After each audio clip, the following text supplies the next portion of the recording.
Bonjour tout le monde, j'espère que vous allez bien. C'est Yacine. Vidéo sur ma seconde chaîne, hein, voilà, passé, présent, futur, que je vais peut-être renommer. En fait, voilà, j'ai mis ça en attendant que je trouve un nom pour la chaîne. Si vous avez un nom à me proposer, n'hésitez pas. Donc, petite vidéo pour parler de ce qui se passe en ce moment à Gaza. Euh, L'entité sioniste, hein, parce que du point de vue du droit international, ça n'est pas un État, d'accord? Voilà.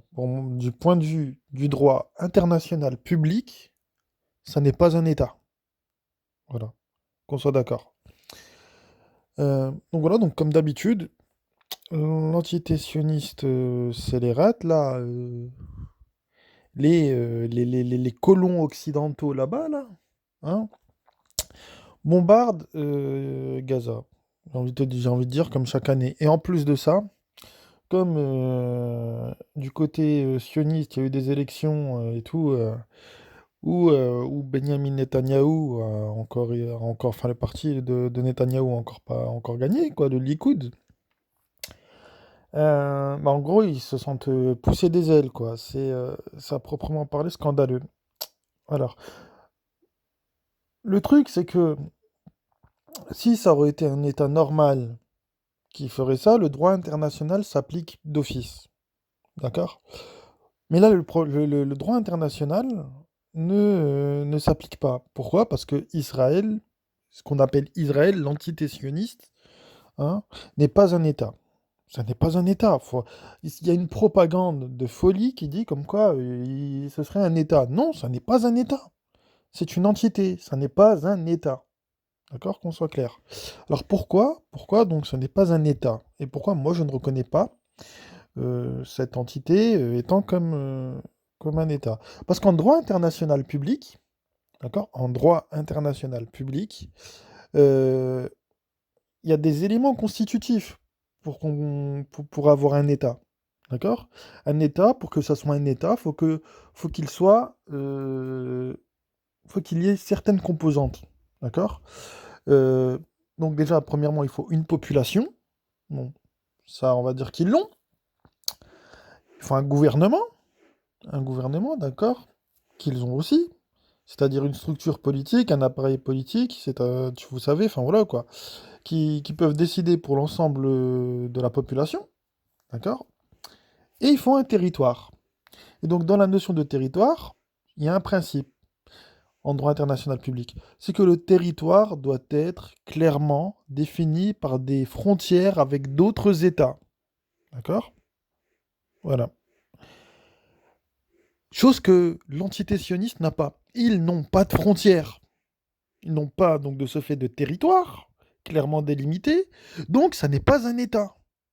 Ça n'est pas un État. Voilà. Que les choses soient claires. En droit international public, voilà, ça n'est pas un État. Ça n'est pas un État, et moi personnellement, je ne le reconnais pas comme État. D'accord?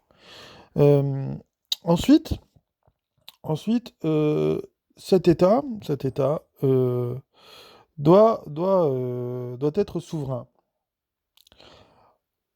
Le problème, c'est que je suis désolé, je vois pas où en fait les Israéliens sont souverains, parce que s'ils ne bénéficient pas des aides européennes et des aides américaines, ils sont dans la merde. Voilà. Vous prenez un pays comme la France, ils reçoivent d'aide de personne, ils sont souverains. Ils sont souverains. On dit qu'ils ont la compétence de la compétence. C'est-à-dire que la France peut faire ses propres choix par elle-même. Alors que non, les Israéliens, là, les sionistes, là, deux balles, là, dessous, là, leurs choix politiques dépendent du soutien des États-Unis d'Amérique. D'accord? Tout ce qu'ils font dépend du soutien des États-Unis d'Amérique. Demain, il n'y a plus le soutien des États-Unis d'Amérique, les États-Unis ne leur procurent plus aucune arme, plus de subventions, ni rien du tout, ils sont dans la merde. Ils sont dans la merde. Donc ils ne sont plus non plus souverains. Donc, donc voilà, donc Israël, l'entité sioniste scélérate, pardon, la Palestine est occupée par une entité qui n'a absolument euh, rien de légal d'un point de vue du droit international public. Voilà. Comme ça, les choses, elles sont claires. Comme ça, les choses, elles sont claires. C'est d'ailleurs la raison pour laquelle euh, les résolutions prises par l'ONU ne s'appliquent pas. D'ailleurs, pour avoir la prétention de faire partie de la communauté internationale, il faut appliquer les résolutions de l'ONU. D'accord? Les résolutions de l'ONU ne sont certes pas contraignantes d'un point de vue juridique, mais dans le droit international public, il y a un principe de bonne foi de la part des États. C'est-à-dire que tout État parti à l'ONU, aux conventions qui ont généré l'ONU, applique ce principe, le principe de bonne foi. C'est-à-dire que malgré que les résolutions de l'ONU ne soient pas contraignantes, ils les appliquent quand même. L'entité sioniste, pardonnez-moi l'expression, mais l'entité sioniste se torche le cul avec le droit international public et les résolutions de l'ONU. Donc, moi je le dis, pour ma part, l'entité sioniste, les saletés là-bas, là, qui n'ont rien à voir avec le judaïsme, hein, d'ailleurs. Voilà, ils n'ont rien à voir avec le judaïsme, qu'on soit bien clair. Les saloperies là-bas, là, les déchets humains là-bas, là, qui sont en train de coloniser la Palestine et qui sont en train de la bombarder là, à l'heure où je vous parle, d'accord, ne font absolument pas partie de ce qu'on appelle la communauté internationale. D'accord? Voilà. Comme ça, les choses sont claires. Comme ça, les choses sont claires. Et normalement, n'importe quel État, n'importe quel État doué d'un minimum de morale devrait intervenir dans ce conflit.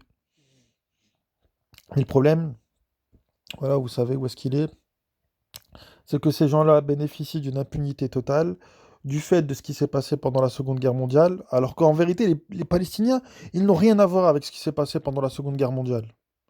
Voilà.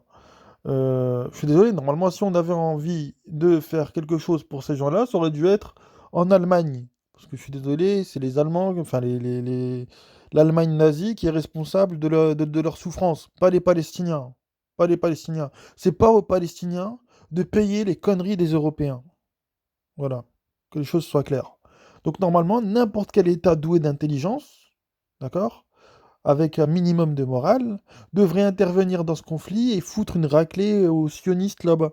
Mais bon, le problème qu'il y a derrière, c'est que les sionistes bénéficient en effet du soutien de la première puissance militaire mondiale, qui est elle-même, enfin, dont le président est lui-même entre les mains de l'AIPAC. L'AIPAC, c'est un lobby sioniste là-bas aux États-Unis qui paye les campagnes électorales des politiciens. Voilà. Et il y a rien de complotiste hein, là-dedans, hein. Tout ça c'est vérifiable. Vous pouvez aller vérifier sur Internet, tout ça est vérifiable. Donc voilà. Donc, grosse pensée pour les Palestiniens de Gaza qui sont en train d'en prendre plein la gueule, là, les pauvres. Qu'Allah leur vienne en aide. Voilà. Et voilà. Et donc, je vous dis, enfin voilà, comme ça, moi, mes positions, elles sont claires. Comme ça, moi, vous savez, vous connaissez ma position par rapport à l'entité sioniste, voilà, par rapport à la Palestine occupée. Et voilà. Donc sur ce, je vous souhaite une bonne journée et bah, à ce soir, sûrement en live. À ce soir tout le monde.